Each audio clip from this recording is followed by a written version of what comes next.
ये square root का सवाल है। इसके अंदर आपको x की वैल्यू फाइंड आउट करनी है। यहाँ square root of 7, square root of 7, square root of 7 एक के अंदर एक है, इज इक्वल टू 343 की पावर x दिया गया है, जिसको हमें सिंप्लीफाई करना है, सॉल्व करना है।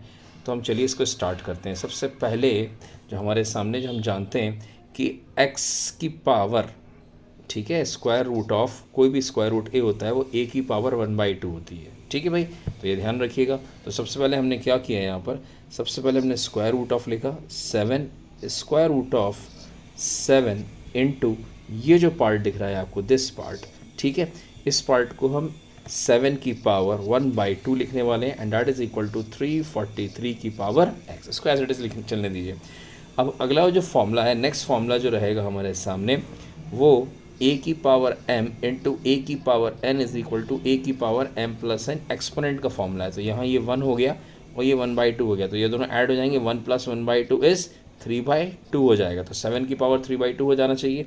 तो चलिए अब हम यहाँ लिखते हैं डायरेक्टली 7 इंटू 7 की पावर 3/2। आप बैक करके देख सकते हैं दोबारा से, अगर आपको थोड़ा सा समझने में दिक्कत हो रही है तो समझ में आ जाएगा। This is very simple.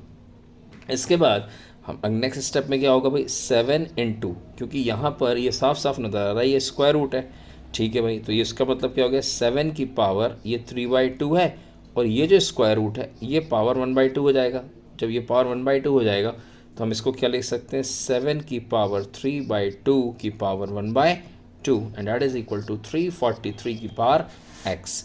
इसी प्रकार से आगे बढ़ते हैं, 7 इंटू 7 की पावर, ये दोनों टर्म्स ये और ये दोनों आपस में मल्टीप्लाई हो जाएंगे एक्सपोनेंट के फॉर्मूले से, तो ये हो जाएगा 3/4।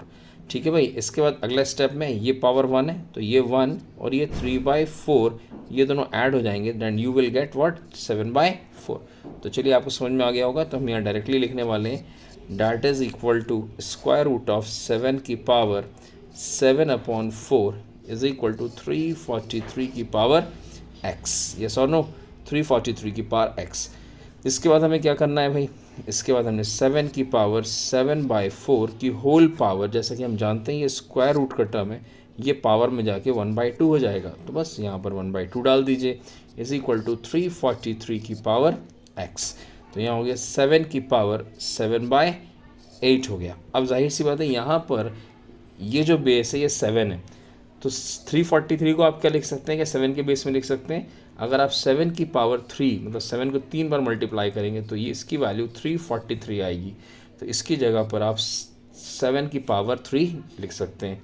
तो ये हो गया 7 की पावर 3 और उसकी पावर x। तो ये हो गया 7 की पावर 7/8 इज इक्वल टू 7 की पावर 3x। ठीक है भाई। अब यहाँ पर क्या हुआ, ये जो बेस और ये जो बेस है सेम हो गया, और ये जो पावर और ये जो पावर है ये दोनों इक्वेट कर देंगे हम। तो बस यहाँ हो गया therefore 7/8 is equal to 3x, and x की जो वैल्यू हो गई 7/8 3 = 24 हो गया, एंड x की वैल्यू हमारे सामने, यही इसका ब्यूटीफुल सा आंसर है। Goodbye. अगर आपको पसंद आए तो चैनल को ज़रूर सब्सक्राइब करिए और लाइक भी करिए। Good bye.